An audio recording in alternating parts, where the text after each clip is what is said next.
thanks for joining us afternoon, Just. And yeah, great for you all to be here at the BD Matters monthly meetup.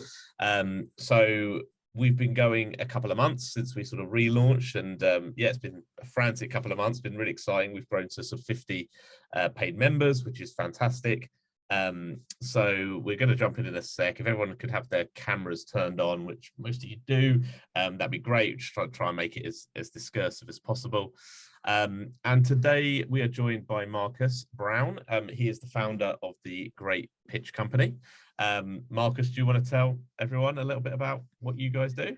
Yeah, for sure. So we've been going for 3 years, and essentially we help agencies to win more new business. We focus on 2 areas. We divide the business into Great Now and Great Forever. So Great Now is a consultancy that works with agencies that are on live pitches. And so we help agencies to stack the odds in their favor and to convert live pitches. And those live pitches may be typically agency transformative in nature. So big pitches.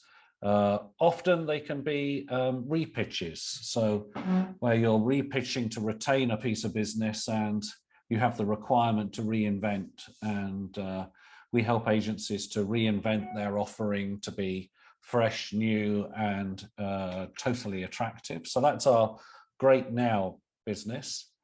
And then we have Great Forever. So how can you as an agency be putting in place everything that's required to be great ongoing in terms of business development? And again, that falls into 2 types of business typically. One where we'll do audits of agencies or networks to look at what their strengths are in terms of business development, and what blockages there might be and how they can be resolved, and help clients to write a growth plan that allows them to achieve their new business targets.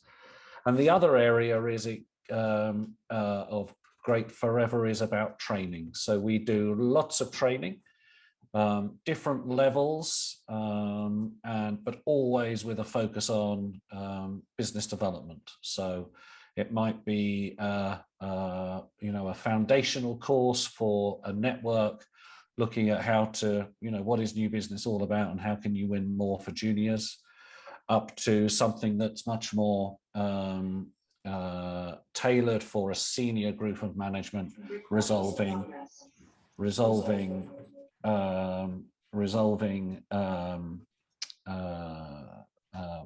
a particular management problem they may be facing. So that's really the services. We do it, as I say, for independent agencies, network agencies here in the UK, across Europe, USA, and Asia. And so in a nutshell, that's what we do. So yeah, no, great. Thanks for that. And so you've obviously worked on some huge pitches in your time. I can't hear you. Oh, hold on. Hang on. I think everyone else can hear me, right? I know. I press mute. Sorry. Okay. There was somebody next to me suddenly connected in, and all of a sudden I thought it was going to go grrr, to sound. Cool. So you can hear, right? Great. So yeah, I was just saying, obviously you've worked on some huge pitches. Like, how do you suggest agencies prepare for big pitches? Yeah, I'm interested in sort of why you kind of got into this area. Well, interesting. How did I get into this area? I guess, I started in account handling in ad agencies, but prior to working in advertising, I worked for a theatre for a year doing PR and marketing. And then I worked for Kellogg's in their sales force. And then I ended up working at an ad agency. And I think those skill sets of theatre, sales, and insight into the advertising industry, when I started working in business development, it felt like all of those elements came together: the theatrical, the sales, the insight into the business. So that's how I ended up really having a passion for business development, which I've kept throughout my career, although Sometimes I've been account director, CEO of an agency. Sometimes I've been business development at a local, regional, or global level. But those are the kind of the reasons that I came into it. What was it? Sorry, say the second part of the question. I'm thinking, like, is it the theatre that you feel that you bring to this? Is that kind of like your passion and your differentiator? And is that kind of what how you help agencies prepare for big pitches? Partly, yes. I think it's the that kind of producer mentality of helping agencies. Generally, of course, agencies typically are very good at, you know, thinking of the rational response to the brief. You know, if you need to, you know, if a media brief, you know, media agencies generally are very good at writing the rational response to it. Typically, we don't have enough time or devote enough time to think about how we're going to create an emotional connection with our clients beyond the pitch. So before, during, in the pitch itself, you know, how can you make an emotional connection and follow that through until the business is, you know, finally awarded. And how do agencies do that? Like, what is the trick to building that emotional contact? A combination of things, and some of them I always describe them as being particularly fluffy. So there's no one thing that you can do. It's a combination of many different factors. For example, in a pitch, how good you are in the Q&A. So agencies hopefully rehearse their pitch presentation, but often they don't rehearse their Q&A section as well. So they find themselves falling into that part, not as well organized, and then becoming a bit, unraveling a little bit, so that that strength, that gravitas that they might have had in the presentation doesn't follow through to the questions, and then that breaks the trust, you know, that I really think I could work with these people because I really trust them. Sometimes it's fluffier things like, how welcoming were you when you came into the agency? How did you make the whole visit to the agency, if it's a physical meeting? And of course, we can talk about virtual ones, but physical ones, was it an experience in its own right? Did you use every opportunity from the opening of the reception door to the meeting room and back again as an opportunity to showcase what you're about? So it is like a production in your mind, very much so in that regard. And absolutely, yeah. And I get that about the questioning as well, because I spoke to a client yesterday and they sort of said, we'd set up a meeting for a prospect. They turned up to the call. They said, I'd been on the call for 45 minutes and he'd only said 5 words. And I went, what? Like, so, that meant my client was talking for 40 minutes of the call, and the alarm bell suddenly, shot up. And I thought, hold on a minute. Yeah. Question technique's not quite right here. So what advice have you got? Talk to me a bit about qualification and questioning techniques and what agencies should be thinking about going into pitches or calls. Yes. So generally, we encourage agencies to qualify very carefully. And some parts of our industry do qualify more carefully than other parts. So media agencies tend to qualify which pitches they'll go for with much greater depth of analysis, and will say no more often. If I look at the creative agency world, generally, yes, some agencies might do some qualification, but often they'll just go for it because they think that's the right thing to do. What we've discovered by looking at the data, so when I worked at previous, for WPP and Publicis Group, and I had access to all of the data for an agency network, so you could compare one agency network versus another agency network of the same type. And if you count up all of the pitches at local, regional, and global level, time and time again, it was clear that those networks that pitched less actually ended up winning more in terms of value. That's to say they focused on bigger, better pitches rather than trying to pitch everything, which dilutes resources, wears everybody down, doesn't mean they can be on their very best foot for when the big things come in. So certainly we encourage people to qualify heavily and have in mind that that thought that actually just saying yes to everything can be counterproductive. Yeah, we tend to see that is the hardest thing, for agency owners to do. And even though they want to do it, they still struggle to do it, when they're, and that can have an impact on, if they're looking at a pipeline and nothing's in it and a pitch comes along and it's the wrong pitch for you, what do? Do you turn down the pitch and have no income, or do you no survival, or do you take it? Or similarly with a pipeline, if that's the only meeting coming in the door, it's really tough to make those calls. It is really tough. And, having been a CEO, sometimes you have to make the pragmatic decision that you're going to take it as an opportunity, even if it's not perfectly right. So sometimes, it's easy to say, those that pitch less win more, but sometimes your particular business situation may mean that you need to do it. And we saw a lot of people, of course, during the pandemic, pitching for almost anything that came past, just desperate to try and survive. Seen that with agencies all around the world.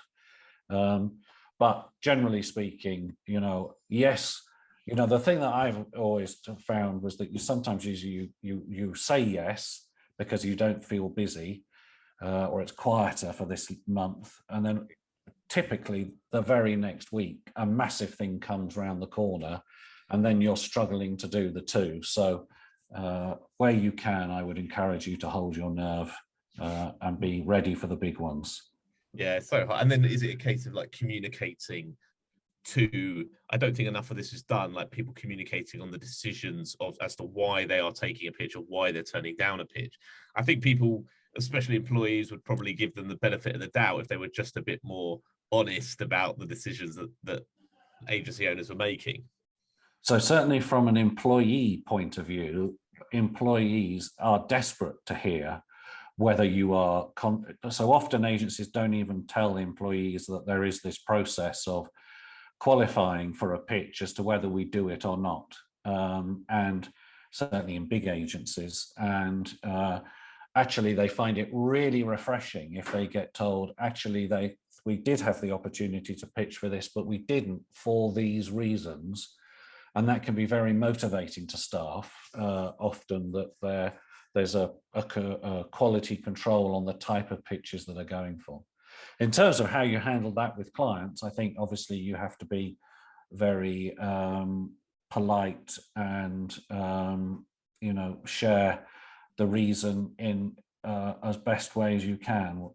For example, that you just don't have the resources at this time to be able to pitch to the degree that you would like, and apologize, but on this occasion we'd love to pass, but let's keep in touch. Yeah, no, it's always, so you want to keep in touch just in case for the future. Well, you never know. Never know, right?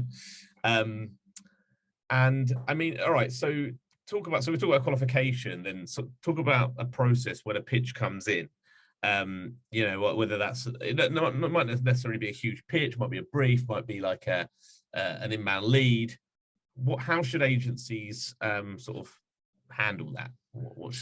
Generally, best practice is to have a criteria process. So we call it the to pitch or not to pitch questionnaire, basically.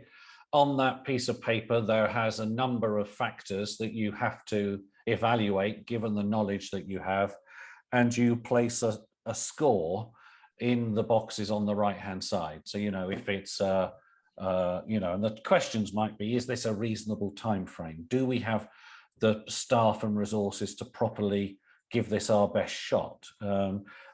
Is the brief well written? And you'll have scores between 1 and 5, 1 being low, 5 being high.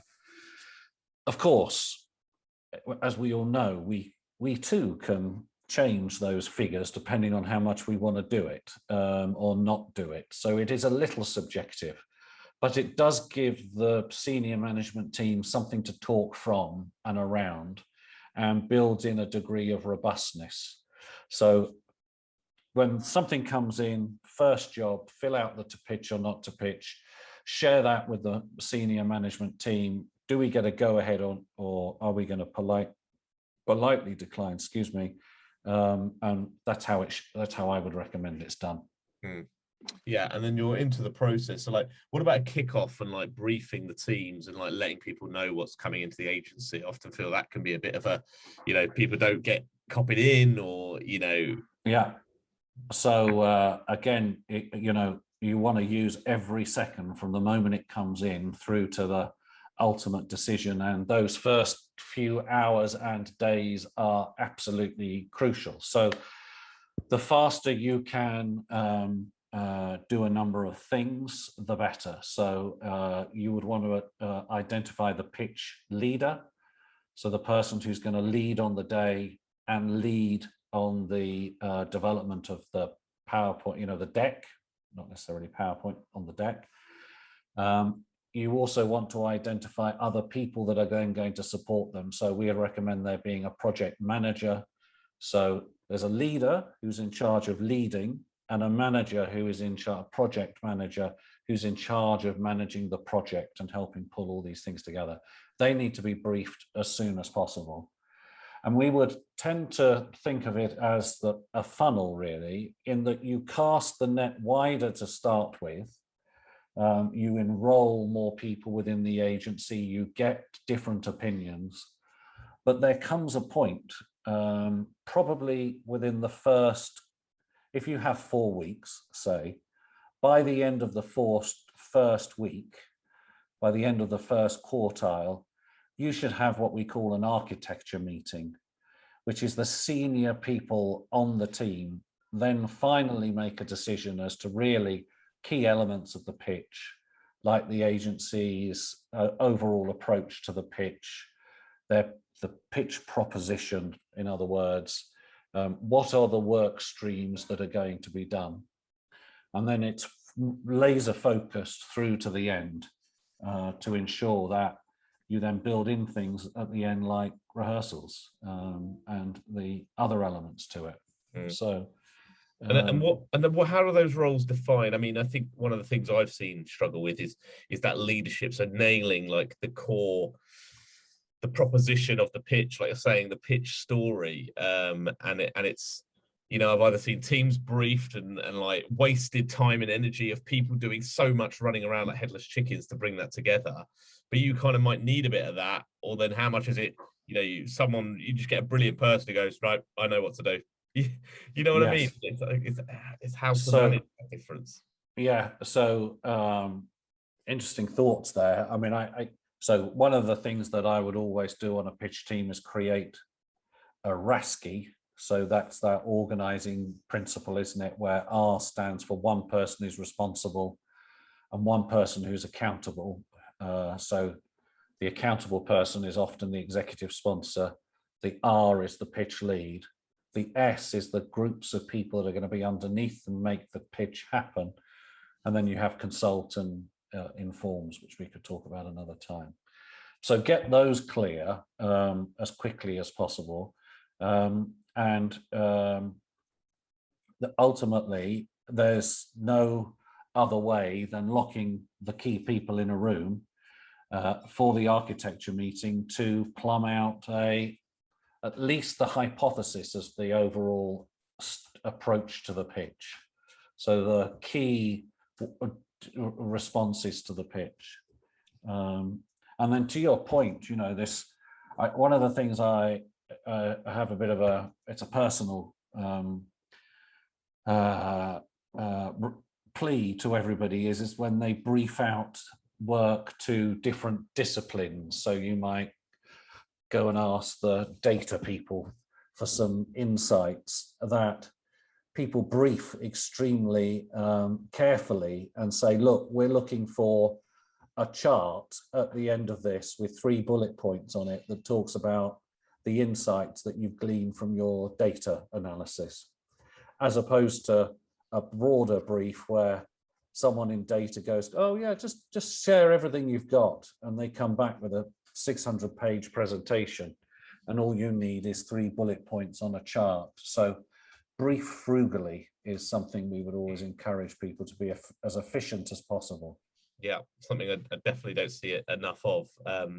If anyone's got any live pitches that they're currently working on, we're happy to sort of like, there's not a huge number of us, so we can obviously help give advice on any particular proposals you might be working on or pitches you've got coming up, and then we can maybe just give you advice on those individual scenarios. So yeah, so do have a think about anything that you might want to share or ask. I'll keep cracking on if no one's got anything. So yeah, you talk about building trust and chemistry and things like that. So how do you do that in such a short space of time? I guess especially in the digital world as well. But how do you try and build that rapport? Yeah, I guess it's in the pitch room, it's about authenticity, isn't it?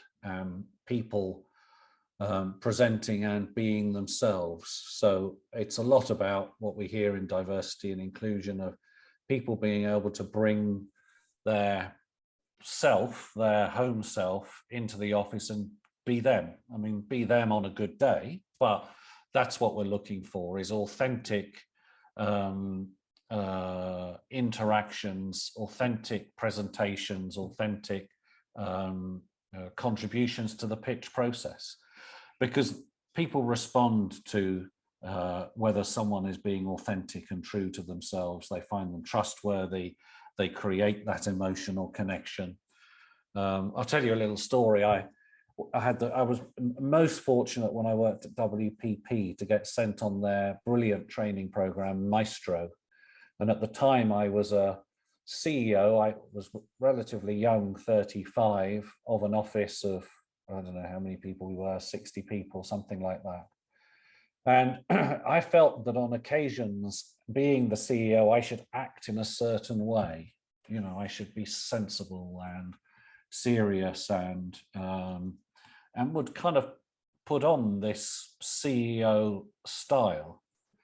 And what I discovered on that course was actually that's not the right thing to do, because you look like you're putting on an act and it's not credible and it's not authentic, and people don't follow you if they don't find it authentic and credible. And so from that time on, I've tried to be me, as friendly and warm and natural and warts and all, but that's, you get everything as who I am in my business presentations, in my business meetings, as I would be chatting with friends at home. So yeah, I think that comes down to confidence, right? I think people get nervous going into these pitching situations, right? And they're nervous because they want to win. They're nervous because they're on show, and I guess even I've had that in the past, where you're like, you look at the brand, and sometimes the brand or the seniority of the person sort of dictates how you act. You see CMO at PlayStation, and you're like, oh my god, right? But it's just another person. I don't know. Have you got any tips to maybe being on stage, to how you handle those nerves? So, I remember before my first, when I was account director on the National Lottery, I remember before the pitch going into the toilet and crying. I was so stressed by it. I can empathize with people about it. The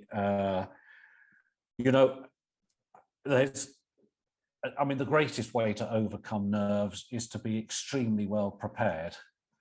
Because if you are extremely well prepared, that is the thing that diffuses anxiety. Because if you are, and you've rehearsed your charts and your bit, and it's going to work from a technical point of view, when you're standing up, what your last sentence is for the person to then move on to. You've rehearsed the Q&A. So often we get people to think of what's the 3 worst questions you would hate to be asked. in a pitch, and everyone has their own set of three. And what we then do is work through what would be the best answers to those. And that builds confidence amongst people so that they go, you know, look, if I was to be asked any of my 3 nightmare questions, I now know how to answer them. So I can probably answer any question that comes up. So, and again, so that's again, preparation. So the best way is preparation and not leaving it to the last moment, which is, you know, the human reality of us all is to be driven by a deadline. So I always try and encourage early deadlines. You know, this thought of work late. I mean, work, you know, preferably you don't work late, but if you're going to work late at the beginning, not the night before, because it removes a lot of stress. I mean, ideally, you should be doing all of this within the hours of working hours and not weekends and all that kind of stuff in an ideal world. Yeah, no, it's a hard. I wish I had that advice a few weeks ago. I'll be working late tonight to on my deadline, but it's always hard to sort of, you know, circumvent that and get around it. You know, I think, yeah, making time for rehearsals is really important. And I think, yeah, what you talk about there, we talk about objection handling. So it's kind of like, think of all those pushbacks. And I don't think enough people do that practice. Like, you know, what's the worst question? Someone, why you and any other agency? And ask it in a horrible way as well. You know, what's so good about you? And like, imagine being put on the spot in a live pitch scenario. What's so good about you? And you're like, you know, but if you have to do that and you haven't prepped for that, you know, that's hard. You know, you're really hard, squirming on your seat. But if you kind of had if you've got something you can reach to and go to and be like, oh, okay, yeah, I've always got these 3 things. You come across really confident, and then when you nail that question, you literally you could win the pitch. It could be the difference between winning and losing, couldn't it? Absolutely. I mean, you know, the reality is that agencies, you know, thankfully agencies in the UK are all really talented, all really good, highly capable. But that means the difference between winning and losing is often less than a hair's breadth. And therefore, if you can improve to such a marked degree, say in the Q&A area, you're going to start winning significantly more pitches, improving your conversion rate. So those areas are critically important. Yeah, and confidence is just so attractive as well. You know, it's the same as sort of any kind of dating scenario. You know, you go in confident to a new business meeting or a pitch. People feel that, they get that vibe, and therefore it's almost like you've got less to lose. So therefore, you know, it's like the clients want to work with that kind of agency. Why are they so good? Why are they so confident? What have they got? You know, yes, I think that as well. Absolutely. So confidence can often, you can take a team of people who are doing a pitch presentation. If they don't rehearse, they will be less confident. Do 2 rehearsals or even 3, they will be so much more confident, so much more, and that which would then allow them to build in time to be likable as well, for that emotional connection. So, you know, you want to look hungry, but you don't want to look desperate. So you want to look hungry and confident. So I think they're great mantras to have for the tone and style of a pitch. Yeah, and then obviously we're getting into like the virtual world. We've been in the virtual digital world for like 2 years now. So obviously pitching's changed. What kind of advice have you been giving to some of your clients in this kind of Zoom scenario to pitch, to win? What do you think's been working? Again, needs even more rehearsal in some ways. You know, we will rehearse the team, you know, to a significant degree, again, on all the usual elements. We would encourage much smaller teams than people are used to, perhaps in the physical world. You know, there's, you know, some agencies I still fight with when they're trying to get 12 people from the agency on, you know, it just can't be that. It's got to be a smaller entity, make it shorter. I mean, no one in the history of doing Zoom meetings has ever wanted them to go on longer. So you want them shorter, more to the point, build in time for conversation. So, pitches are always a little on, broadcast mode, aren't we? And sometimes clients want that, but I always think if the more, especially in this sort of environment, there can be more conversational adult to adult, almost like a great client meeting, existing client meeting where that you're getting them to talk, to collaborate, there's some co-creation going on in the meeting, is the kind of tonal ideal. Of course, you've got content you've got to get through because they're probably marking that on their scorecard, but keep it short, pithier, build in time for conversation, plenty of Q&A, for example. Do you ever look at the sort of flow of a pitch, in the way that like plays or films will build up to crescendos and that kind of thing? And I'm just wondering, the stop start, like everyone loses attention after 20 minutes, right? Everyone sort of starts to get like falling asleep and stuff, right? It's just standard, like we don't have the attention spans. So have you got any thoughts to think about what to be aware of or how to plan in a kind of flow to a pitch? Yeah, sure. So, I mean, yes, I mean, generally I will always think about, it's all about how do you keep attention of people where their brain is going to, I don't know about your brain, but my brain is always, especially in a presentation, it's talking to me and suggesting things. I have to tell it to shut up. And so I really actively listen. And I encourage people to actively listen to their colleagues' presentation. But yeah, you need to build in time. If you're doing one of these on a client for 90 minutes, take a break at 45 minutes, quick bathroom break, gets people up and out. Make sure that the anchor person, I'd have an anchor person, typically the project lead, who's going to be the host, who's going to make people feel welcome, engaged and ingratiated in, stops, encourages questions, and we even prepare for, when you ask a client, so, what did you think of this? They don't say anything, do they? So what we do is we have someone planted who will kick off so that then the conversation starts. So actually, the thing I thought was interesting on doing this when we did this was X, Y, and Z. So it starts a conversational feel.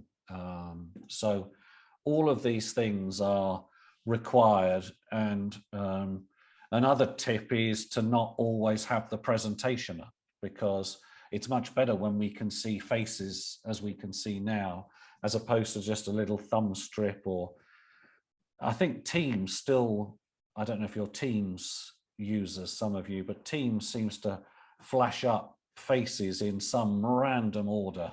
You never know when you're going to be featured prominently. So it means that the people in our, in the client, in the agency, need to be fully observing and listening, as opposed to, looking out the window or looking down or looking bored. So yeah, and we get people to avoid their resting pitch face, as we call it. So generally pitch face, yeah. Pitch face, yeah, with a P for Peter. Right, yeah. Just checking. So when people are listening to content, they tend to look miserable. Like no, I'm just always miserable. Right. And what we encourage team members to do is we don't want them to grin inanely, but we're looking for them to just appear happy that they're there and that they're listening to their colleague. And so just thinking about this is a very fluffy thing. Yeah, what about this one? Yeah, No, it's too much. but avoiding resting pitch face is one of the dozens of things that makes all add up to make a difference, that you're creating that emotional connection. Not the only thing, far from it. Yeah. I remember listening, active listening. That was what I was taught. Nodding when my colleagues are talking, I should be nodding and like yes. I think I did it to you, Anne, actually at the BD Matters launch party, and I think someone said it was a bit awkward. I think I'd overdone it. I was like, if you're a nodding dog in the corner. I got carried away. I was nervous, I thought. So talk to me about storytelling techniques and sort of, you know, I think like a lot of people, you know, when you go to this over rehearsed, I guess you can rehearse this as well, but like I think a lot of my clients, they kind of have their creds deck, they know what they want to say about themselves, and they just go into autopilot. And this could be like a quick prospecting call, or it could be a pitch scenario, and they'll just sort of talk for like half an hour about everything about the agency, every service they've got, the case studies, blah blah blah. Won't take a breath. I mean, this is all awful. But then I've seen some really interesting presentations where, you know, they plant seeds and they take people on stories. But I think that's really hard to do because we're not all like book writers. And I think there's a massive skill that's lacking here. So what advice do you have around taking people on a journey? So I think, so a couple of thoughts. One is, you know, avoiding the talking for 45 minutes out of the 60 minutes. Almost whenever I find a way of throwing it back to the client to get them talking first.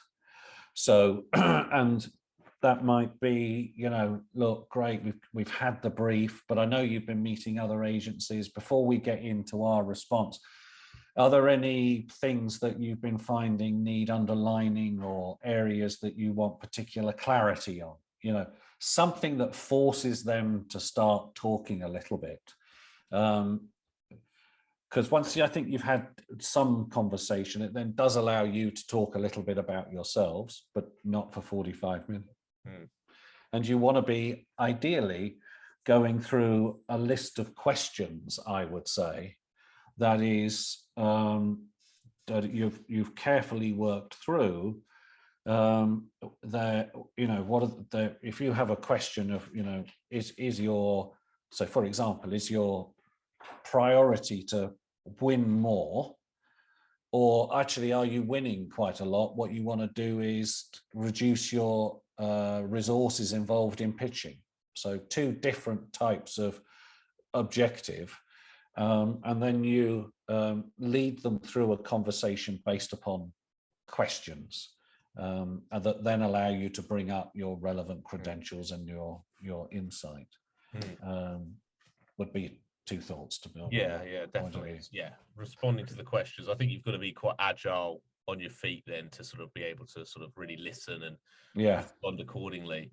But I was just wondering whether there was any, you know, just storytelling. Well, just like, you know, like people, I think people always start, you think about presentation, right? Everyone in their head, right? What's the start of a presentation? It says company name, date, thing, right? Why does no one start with like a picture of an olive? Yeah. And people go, right, why is there a picture of an olive? But this, you know, and then they start to, so I mean, I'm thinking about like shock techniques and like, you know, do you bring any of that stuff in? Absolutely, yes. So we tend to talk about storytelling on two levels. So we have macro storytelling, which is often the story arc, for want of a better term, that goes throughout the pitch, and even before and after the pitch. But there's a story, an approach. The red thread, as some people call it, might be a part of that.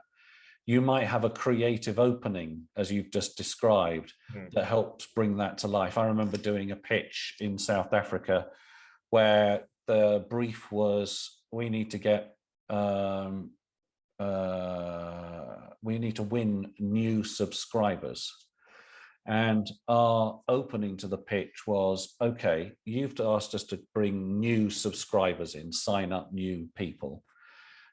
We're actually going to tell you today about why we think you should be focusing on getting your existing subscribers to do one more thing.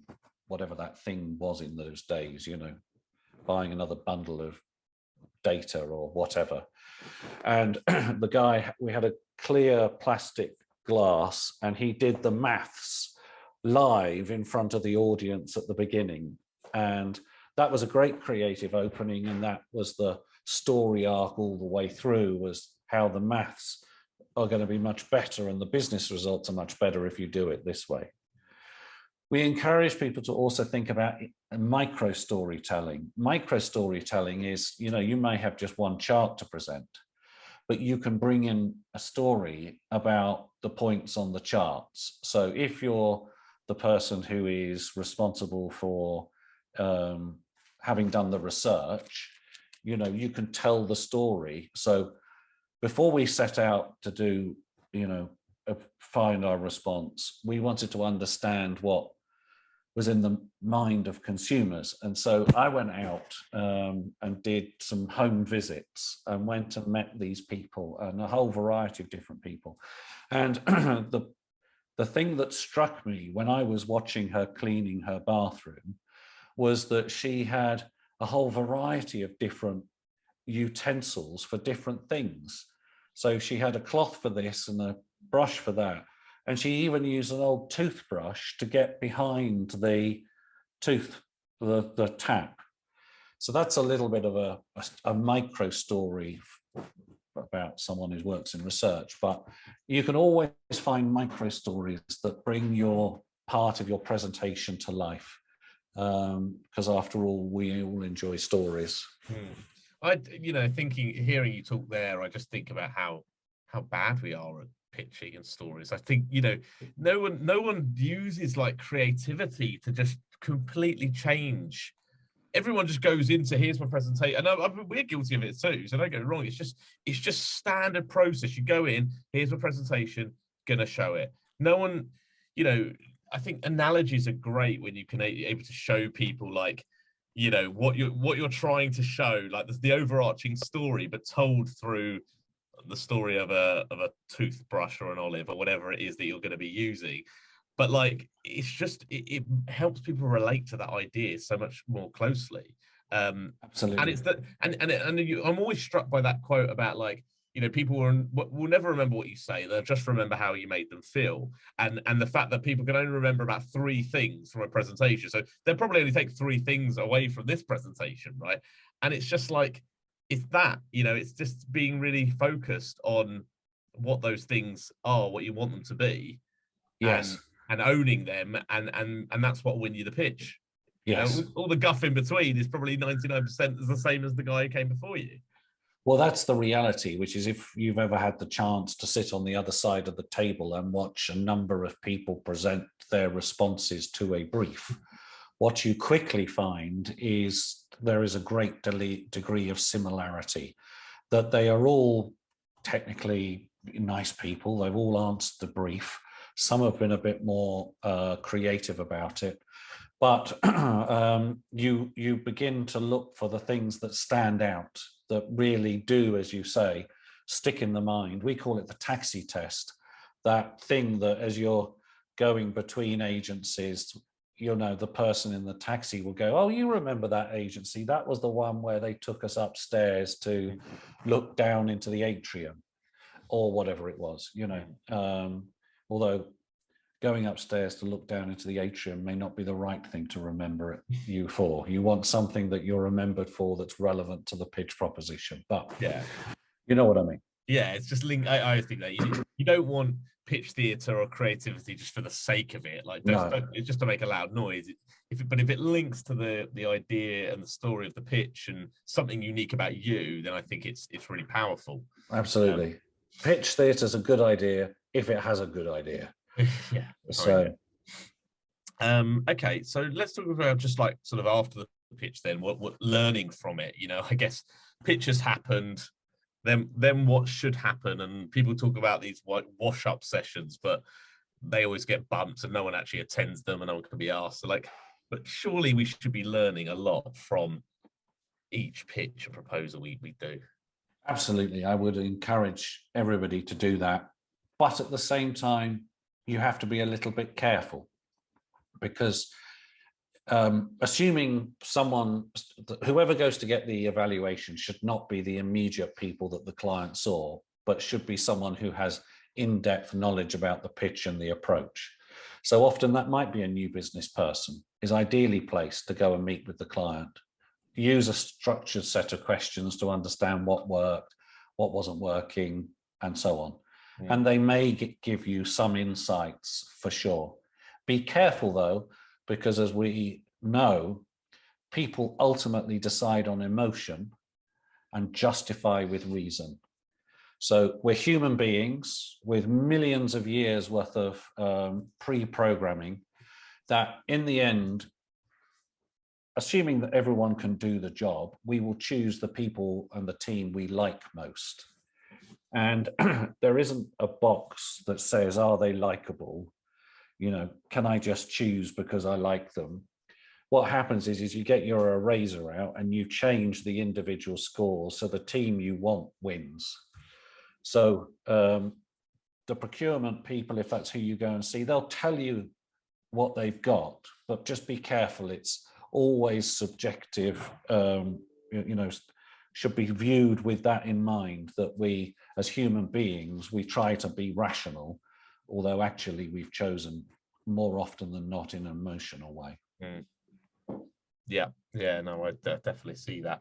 But it reminds me, once we did a big pitch as a network for Telenor, and Telenor is a telecoms company in Norway, and they own big mobile phone networks in Southeast Asia. They have like 1 billion users in Southeast Asia.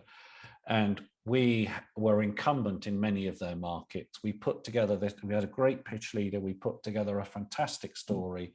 We were convinced we were going to win and we didn't win. So I went up to Norway to find out and meet the procurement person to understand why. And I go there and she brings me into the room and there's 4 or 5 other people in the room. And I was introduced to one lady and she says, oh, hello, my name's Snow White. I was like, oh, that's a nice name. And she said, why are you laughing? I said, well, that's just an unusual name, but very nice, you know. Well, then I moved on, you know. All the time my brain was then going, why on earth has she just introduced herself as Snow White? Anyway, I still don't know to this day. But they unloaded the barrels, like they shot me to pieces for about 20 minutes. Basically, we had given them a Rolls-Royce solution and they just wanted a reliable Toyota or Volkswagen or Volvo solution. And we had misunderstood the brief, which was because we didn't get a face-to-face briefing. We only got a written briefing, which takes me to another learning, which is I now don't do pitches unless I get a face-to-face briefing and a chance to ask questions and be super clear on what the brief is about. Yeah. I had another client who had to submit a video pitch the other day. Never met the client, never spoken to them, just submit me a video. It's like bizarre. But yeah, Snow White, that's really bizarre. It is very bizarre. Maybe she was just hiding because the look she gave you later, so she didn't want you to know her real name. Exactly. I just want to touch upon a couple of things that we talk about BD Matters, which is, you know, mental health when it comes to pitching. And, you know, working new business, a lot of people get a lot of burnout because of, you know, pitching for the wrong things and just that relentlessness of like one into the other. You know, have you seen any good ways to sort of manage this, either to help you stay mentally fit, or what could other leaders or agency owners do to help manage and be aware of mental health issues? So this is an area close and dear to my heart. And 2 years ago, we, as the Great Pitch Company, started a poll amongst business development professionals at UK agencies, measuring business practice, working practices with regard to pitching and mental health. And we also looked at diversity and inclusion and so on and so on. And the survey for this year is just out, by the way. And if anybody wants a copy of it, do let me know. Just drop me an email and I'll send you a copy of it. But we found some very interesting things. For example, that agencies this year are doing a lot less on mental health than they were a year ago. What they are doing this year is a lot more in terms of diversity and inclusion. It seems that sometimes these topics perhaps have a degree of fashionability, if that's the right term. Maybe last year's survey was about 2020, and of course that was the priority then. Now, in the whole of society, diversity and inclusion has a bigger share of voice. To answer your question more specifically, which is, I'm delighted to see there are some forward-thinking agencies that are putting in place better working practices, like not working weekends and not working late at night, even email barring after a certain time. There are some forward-thinking agencies in London who recognise that they can't one week be talking about how great they are in championing their team's mental health, and then 2 weeks later be asking them to work all night and through the night, or all over the weekend, with little regard for their personal life and so forth. Similarly, we do see some really positive things. There is change afoot in some agencies, in some markets, but it's the exception. All too often, people have this old-fashioned view, that pitching it has to be late night. Of course, we all need to be in at the weekend. There is no other way. And I can tell you that is just bad habits and bad planning and bad decision making. It is possible, largely, and there'll always be some times where it doesn't quite work. Largely, agencies can get out of that habit and make business development a daytime activity amongst their teams. Yeah, and it's the same we feel, and I think we'll do probably more on this around mental health as this, through BD Matters, and we've had some other conversations on it. So it'd be great to get your perspective on that, and we can, because we could go do an entire sort of series just on that alone. And then lastly, I wanted to touch upon something else I saw that came up through your report, was around sort of diversity, and how agencies are approaching, diversity. We know there's been a real issue and how that's being sort of addressed, and people are trying to change that. But do you think clients are seeing it as more important in terms of how an agency presents themselves, and are they doing more to, bring in more equality and Absolutely the situation? So certainly the bigger advertisers so many of these big global multinationals now have to have statements as part of their ESG, environmental social governance goals, so that they have to share and state to the marketplace, as much as they used to do, really, about their revenue goals. They now have diversity and inclusion goals, for example. And in order to achieve those, they have built in policies that are then applied to their suppliers. So, if you were pitching for Danone would insist that you sign up to their approach on diversity and inclusion. And measure and physically make changes in order to help, say, Danone to achieve its targets. So we're definitely seeing that, certainly in the bigger advertisers. Not enough across all the other advertisers, of course, but certainly a groundswell of movement that's happening, and rightly so, and thank God. Yeah, no, it's great to see. Cool. Well, I think that's all we've got time for today. So thank you, Marcus. That was Thank really you. insightful. No, enjoyed that. And then so our next BD Maths event is on the 18th of May, and we'll be talking to Nathan Barber, and he is the host of Agency Deal Masters, the podcast, which is great, and he's also the founder of Bridge Growth, which is a podcast agency working with the likes of Deliveroo, Google, Nike, BlackBerry. So that should be really interesting. And then next month we're talking to James Renwick from Recast Coaching. So lots to look forward to.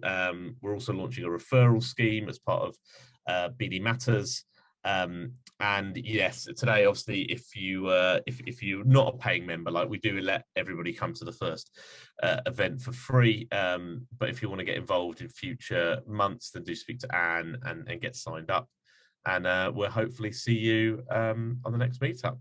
Brilliant. Thanks for the opportunity to talk. Really no good. worries. Thanks all for coming. We'll see you all soon. Thank you. Bye-bye. Thank you.